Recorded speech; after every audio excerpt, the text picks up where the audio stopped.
Olá pessoal, bom dia, boa tarde, boa noite, espero que vocês estejam todos bem. Então, dando continuidade ao nosso curso de cálculo vetorial, nós estávamos estudando as funções vetoriais.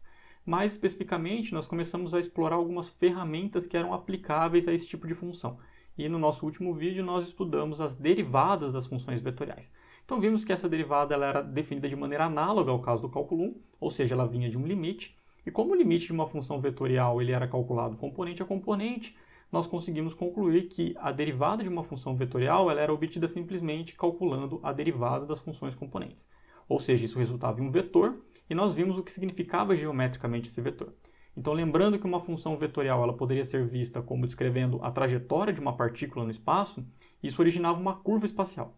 Então, quando nós calculávamos o vetor derivada, isso era simplesmente o vetor tangente, um vetor tangente a essa curva em um ponto dado. Então, por exemplo, se nós pegávamos um ponto P dessa curva, ele com certeza correspondia a um R de T0 para algum parâmetro T0, e quando nós calculávamos a derivada R' de T0, esse vetor era um vetor tangente à curva no ponto P. Então, como nós tínhamos o ponto P, que era o R de T0, e um vetor tangente, nós conseguíamos, inclusive, encontrar a equação da reta tangente à curva neste ponto. Fizemos um exemplo desse tipo também na nossa aula. No final do nosso vídeo, nós começamos a explorar, a discutir um pouco as questões de regras de derivação para as funções vetoriais. Afinal de contas, agora a gente tem que tomar um pouco mais de cuidado, porque o que é o produto de duas funções vetoriais, por exemplo? O produto ali, nós poderíamos falar de produto escalar, produto vetorial, produto misto, Então tínhamos que ter esse cuidado, porém nós vimos que as regras se aplicavam também, Nós tínhamos uma regra do produto para esse tipo de coisa, nós tínhamos uma regra da cadeia, Entre outras regras de derivação, que eu deixei inclusive como exercício para vocês fazerem ali, certo? E aí nós finalizamos com um exercício, que era o caso lá das funções com módulo constante, vimos inclusive a interpretação geométrica. Foi um vídeo longo, um vídeo bem extenso aí de quase 1 hora, mas a ideia era justamente trabalhar com vocês todo o conteúdo, para não ficar muito desconexo. Eu acho que a gente conseguiu fazer isso. Muito bem, pessoal. Então, nesse vídeo agora, nós vamos explorar uma outra operação, uma outra ferramenta que é aplicável às funções vetoriais. E essa ferramenta é a integração. Então, nós vamos definir agora a integral para uma função vetorial. Notem, pessoal, porém, que essa integral que nós vamos definir agora ainda não é a integral de linha. A integral de linha vai ser um objeto primordial para o nosso curso, que nós vamos definir mais para frente, vamos fazer relações aí com a física, com outras áreas, tá bom? E não tem relação a princípio com essa integral que nós vamos trabalhar hoje. O que nós vamos fazer hoje é um paralelo com o cálculo 1. Então nós vamos utilizar as ideias que nós fizemos lá no cálculo 1 para definir agora essas integrais de funções vetoriais. Que são importantes, pessoal? São importantes principalmente para a gente estabelecer que essa ferramenta é aplicável no caso de cálculo vetorial e a relação que há com as suas funções componentes. Beleza? Então, para a gente definir essas integrais, vamos aqui para o nosso quadrinho das lembranças e vamos recapitular como é que nós fazíamos no cálculo 1 para definir um objeto chamado de integral definida. Então, vamos fazer um caso mais simples, que é o caso de funções positivas, Eu já deixei pronto aqui. Então, nós temos um plano cartesiano, um eixo x, um eixo y, e vamos supor que nós temos uma função f, que é essa função vermelha, positiva, sempre acima do eixo, e ela está definida de a até b. Aqui. Bom, então aqui temos o a e aqui temos o b. Como nós fazíamos para calcular a integral definida dessa função? Então, o nosso objetivo lá no cálculo 1 era calcular a área dessa região aqui, abaixo da curva entre a e b. Esse era o nosso objetivo. E como que nós fazíamos? A nossa ideia, então, era partir para algo que nós sabíamos calcular a área. Então, nós subdividíamos esse intervalo AB aqui em pequenos intervalos. Então, nós colocávamos alguns pontos aqui, quer ver? Isso era chamado de partição. Então, eu vou fazer alguma partição aqui. Não precisam ser de mesmo tamanho, Vamos considerar esses pontos aqui, tá certo?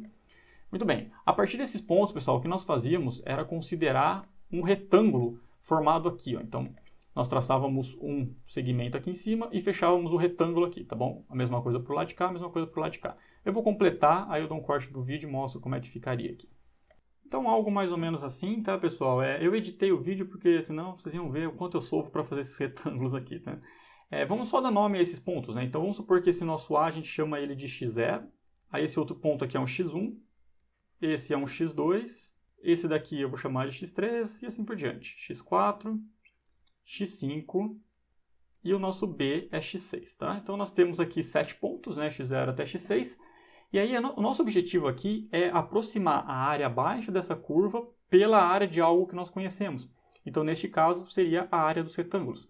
Então, note, se eu pegar a área desse primeiro retângulo aqui, pegar a área desse retângulo, a área desse, a área desse, a área desse, a área desse, somar, isso vai dar uma aproximação para a área abaixo da curva. É claro que não é uma área perfeita, né? Afinal de contas, nesse retângulo aqui, por exemplo, está sobrando um espaço. Só que aqui está faltando. Então, no final das contas, se compensa e fica uma aproximação razoável, né? E qual que é a área de cada retângulo, né? Qual que é a área desse primeiro retângulo, por exemplo? Ó? Então, seria a área da base, aqui é x1 menos x0, e a altura, né? Quanto que vale essa altura? Vale exatamente f de x0. E assim por diante, ó. Esse aqui é x2 menos x1, vezes f de x1. x3 menos x2, f de x2. E assim por diante. No final das contas, pessoal, qual que fica a área, né? Como é que a gente pode aproximar a área? Então, esse AF, ele vai ser aproximadamente, né, pessoal? Não é igual, vou usar esse símbolo de aproximado. Vai ficar uma soma. Eu vou colocar como se a nossa soma fosse de 0 até um n, né? No nosso caso, o n é 6 aí. Mas ficaria então, ó, o f de xj delta de xj. Então ficaria algo desse tipo, tá vendo? Esse delta de xj sendo a diferença entre os xj. Beleza, então essa aqui é a aproximação para a área, mas como eu disse, essa área não é perfeita porque tem uns pedacinhos sobrando. Como que a gente torna isso perfeito? A gente divide em infinitos carinhas aqui, ó. Então note, o nosso problema é porque nós só temos 7, né? Se eu dividisse isso aqui em 2, esse aqui em 2, esse aqui em 2, esse aqui em 2, esse aqui em 2, fosse para 12, por exemplo, 15 intervalinhos, essa aproximação seria melhor, né? Então, o melhor jeito possível é o quê? Eu mandar esse n lá para o infinito, né? E quando a gente manda esse n para o infinito, nós temos exatamente o que nós chamamos de integral definida. Então, só escrevendo em termos de notação aqui embaixo, né? Ó, isso daqui, ó, o limite daquela soma, quando o n tende a infinito, daquela sominha que a gente tinha ali, de j igual a 1 até n, de f de xj, delta xj. Isso daqui é definido, né? Nós definimos usando essa notação, ó. Integral de a até b de f de x dx, tá certo, pessoal? Então essa daqui é a nossa integral definida, né? Integral de a até b de uma função é esse limite, né? Essa soma aqui é chamada de soma de Riemann, não sei se vocês já ouviram falar esse nome, né? Mas é soma de Riemann. E esse limite, né? Quando você troca o n aqui em cima por infinito, isso é uma série. Então o curso que vocês vão fazer à frente, né? Cálculo, séries e equações, série é justamente isso, né? Uma soma infinita. Só curiosidade. Beleza, pessoal? Então, lembraram assim? É assim que a gente define a integral de uma função real, né? Através dessa aproximação. Eu falei para funções positivas, mas isso se aplica também a funções negativas, né? Ou funções que têm pedaços positivos e pedaços negativos. Nada restringe aí, tá? Muito bem, pessoal. E como que vocês acham que nós definiríamos agora a integral de uma função vetorial? Através de tudo que nós fazemos até hoje, né? Baseado em tudo que nós fizemos até hoje neste curso. Questão de limite, questão de derivada. De maneira análoga, tá, pessoal? Então, se a gente olhar agora para os nossos slides aqui, né, ó, a integral definida das funções vetoriais são definidas dessa maneira. Ó. Então, é, novamente, a mesma anotação, tá vendo? Ó, R de t dt, se quiser colocar flechinha, né, eu prefiro. Nós definimos como esse limite da soma de Riemann, igualzinho, ó, se nós fizermos um paralelo aqui, beleza? E aí, no final das contas, como o limite ele passa para componente a componente, né, nós podemos passar aqui para dentro das componentes. Né? Se nossa função R tiver componente f, g e h, eu passo para dentro. Ora, o que é isso daqui ó, que está multiplicando o versor i? Não é justamente a integral aqui, ó, igualzinho nós fizemos? Aqui não é a mesma coisa no versor j, aqui não é a mesma coisa no versor k. Então, através disso, né, de tudo que nós fizemos até agora, continua casando, né, pessoal? Calcular a integral de uma função vetorial é simplesmente calcular a integral das suas funções componentes.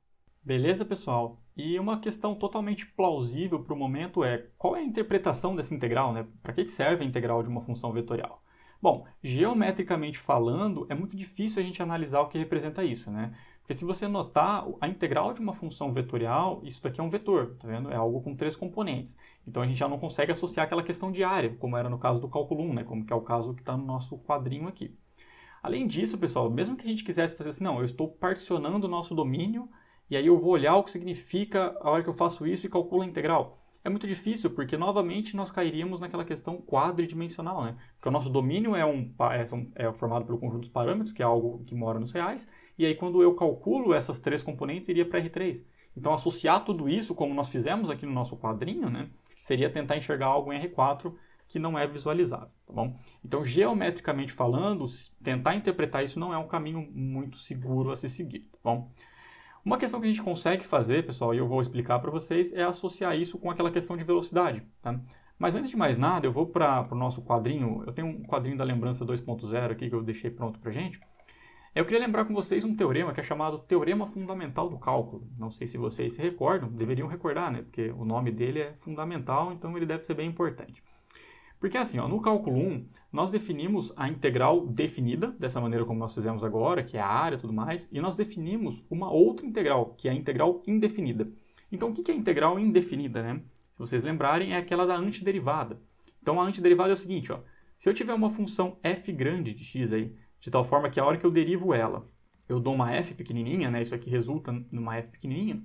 Então, nós definimos a integral, né? Assim que a gente considera a integral de f de x dx como sendo essa antiderivada. Então, ela vai dar essa f de x mais uma constante. Bem, lembraram, hein? Na verdade, é assim que vocês calculam a integral, né? Porque qual que é a integral de x ao quadrado? X ao cubo sobre 3. E por que é isso, né? Porque a hora que eu derivo x ao cubo sobre 3, isso dá x quadrado. Então, a integral, nesse sentido do que está no nosso quadrinho, ela é o contrário da derivada, né? A gente obtém uma função que a hora que eu derivo, eu volto para a função inicial, tá bom? Muito bem, então o que diz o teorema fundamental do cálculo? Ele associa esses dois objetos que a princípio são distintos, a integral indefinida e a integral definida.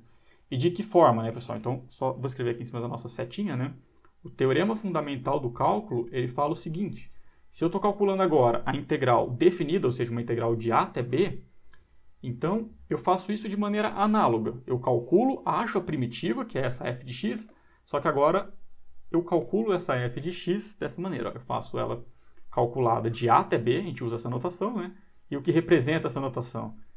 É eu calcular f de b, fazer menos f de a. Lembraram, hein? Então, calcular uma integral definida, no final das contas, pelo teorema fundamental, é calcular uma integral indefinida e substituir nos extremos de integração. Tá bom? Então, isso aqui está no quadrinho das lembranças, porque é lá no cálculo 1, né? Por que eu coloquei isso daqui aqui? Voltando para os slides, né? Porque se a gente olhar para essa integral, veja, uma integral definida, essa aqui é uma integral definida, essa é uma integral definida. Se eu tiver que essa aqui tem primitiva, né, calcular essas integrais, eu posso usar o teorema fundamental do cálculo em cada uma, né? E aí, no final das contas, eu posso usar o teorema fundamental já na função vetorial. Em outras palavras, ó, o teorema fundamental do cálculo continua se aplicando para funções vetoriais, né? No sentido de que se eu tiver uma antiderivada, né, uma primitiva, então eu consigo calcular aqui. Beleza, então, pessoal, e agora a gente tem uma ferramenta muito útil, né? Porque nós conseguimos calcular integral definida na prática. Porque, a princípio, para nós, a integral definida, ela era, né? A gente considerou ela a partir de uma soma, de um limite, né? Era algo muito estranho. Assim como é no cálculo 1, porque no cálculo 1, a princípio, a integral definida ela é aquilo, né? A área abaixo da curva, que depois nós estendemos para funções que não necessariamente são funções positivas, mas o cálculo mesmo na prática das integrais definidas, elas vêm do teorema fundamental do cálculo. Porque com o teorema fundamental do cálculo, ó, se nós soubermos uma primitiva, a gente vai, calcula encontra uma primitiva, né? E depois calcula nos extremos de integração. A mesma coisa valendo para a gente agora, pessoal. Nós conseguimos calcular uma integral definida de uma função vetorial procedendo da mesma maneira, encontrando uma primitiva e a partir disso é só substituir nos extremos de integração. Tudo bem, pessoal? E aí, como nós estamos calculando essas integrais para componente a componente, então a gente pode aplicar as regras lá do cálculo 1. Tá? Então, só para a gente finalizar, né, vamos fazer dois exemplos aqui. Vou começar com este primeiro, eu vou mudar de quadrinho aqui, eu deixei um quadrinho pronto para exemplo. Nós queremos integrar essa função vetorial, a função 2 cosseno de t, seno de t e 2t. Veja, é uma função bem simplesinha, né? Eu vou colocar ela aqui só para a gente integrar, mas não tem nenhum segredo. Então, a nossa função, neste caso, ela é 2 cosseno de t, seno de t e 2t. Quando as expressões forem grandes, pessoal, se vocês quiserem dividir, né, chamar de x de t, y de t, z de t, porque no final das contas são essas funções que você tem que integrar, né? Então, como as integrais são muito simples, no outro caso eu vou fazer umas um pouquinho mais elaboradas, já vamos fazer direto aqui, ó. A integral de r de t dt, vamos calcular primeiramente a integral indefinida, né? Então, nós temos que encontrar as primitivas uma a uma, né? Bom, qual que é a integral de cosseno? Para quem não lembra, é seno, né? Então, isso aqui vai ficar 2 vezes seno de t. Essa outra vai ficar menos cosseno de t. E a integral de 2t ficaria 2t quadrado sobre 2, que é t ao quadrado. Tá certo, pessoal? Lembra que no caso da integral indefinida, né, nós temos que somar uma constante, né? Isso aqui dá uma constante no final. Então, aqui eu vou fazer mais c, tá? Mas lembrando que este c aqui, pessoal, ele é um vetor. Então, ele seria algo do tipo C1, C2, C3, tá bom, pessoal? Eu vou deixar indicado aqui, mas ele é um vetor constante, né? Ou seja, possui componentes. Tá certo? E agora, se a gente quisesse calcular uma integral, a mesma integral, a integral da mesma função, mas uma integral definida. Então, a integral de 0 até π sobre 2 dessa r de t. Então, é só nós usarmos o teorema fundamental do cálculo, né? Muitas vezes vocês já fazem isso, utilizam o teorema fundamental do cálculo sem saber, né? Mas aí o que acontece é o seguinte, ó, se nós chamarmos esse cara aqui, deixa eu colocar ele de verde, né? Se essa aqui for a nossa primitiva, ó, ou seja, a nossa f de t, tá vendo? Então, pelo teorema fundamental do cálculo, quanto que dá essa integral aqui embaixo? Ela vai dar essa nossa f de t, a primitiva, calculada de 0 até π sobre 2. Isso faz o quê, pessoal? Basta a gente calcular, então, a primitiva, essa f de t no π sobre 2. Isso aqui vai ficar 2 vezes seno de π sobre 2, que é 2. Aqui vai ficar menos cosseno de π sobre 2, que é 0, perdão. E aqui vai ficar π ao quadrado sobre 4, né? Bom, o segundo caso, então, aquilo ali calculado no 0 vai ficar 0, menos 1 e 0. E aí é só a gente juntar esses dois vetores, isso aqui vai ficar 2, 1 e π quadrado sobre 4, né? Se a gente olhar aqui nos nossos slides, é exatamente a mesma coisa, só escrito em termos dos versores, né? Uma coisa que é interessante de se notar, pessoal, é o seguinte. Lembra lá no cálculo 1, quando a gente calculava a integral indefinida de uma função, isso era a primitiva, ou seja, isso era uma função. Então a integral indefinida era uma função. A integral definida que nós associamos à área era um número, certo? Aqui no nosso caso a mesma coisa, pessoal. Quando a gente calcula a integral indefinida, isso aqui resulta em uma função vetorial. Quando a gente calcula a integral definida, isso aqui resulta em um vetor, também um vetor numérico. Então é importante a gente ter essa noção, né, de que exatamente como no outro caso, né, afinal de contas, da maneira como foi definida, nós também temos essa relação. Tudo bem, pessoal? Muito bem, eu vou fazer mais um exemplo com vocês agora, um pouquinho mais elaborado aí, mas para relembrar algumas questões do cálculo. Deixa eu só apagar então esse nosso quadrinho. Vamos lá. Muito bem, pessoal, vamos só resolver uma última integral. Eu quero integrar essa função vetorial aqui, ó, a função dada pela lei 1t exponencial de t e, por último, cosseno ao quadrado de t, certo? Vamos calcular a integral indefinida mesmo. A ideia aqui é mais relembrar vocês algumas regras de integração, né? Chamar a atenção que, em alguns casos, nós temos que tomar cuidado, não é simplesmente calcular a integral de qualquer jeito aí, né? Bom, então calcular a integral de uma função vetorial, conforme nós vimos, se resume a calcular a integral das suas funções componentes. Se nós olharmos aqui, ó, essa primeira função, bem tranquilo, né, uma função constante, eu vou destacar essas duas aqui, ó. Então, a segunda função componente é t vezes e de t e a terceira é cosseno ao quadrado de t. Vocês lembram como é que a gente faz para integrar cada uma dessas funções, né? Deixa eu marcar aqui embaixo em amarelo. Vamos integrar elas separadamente.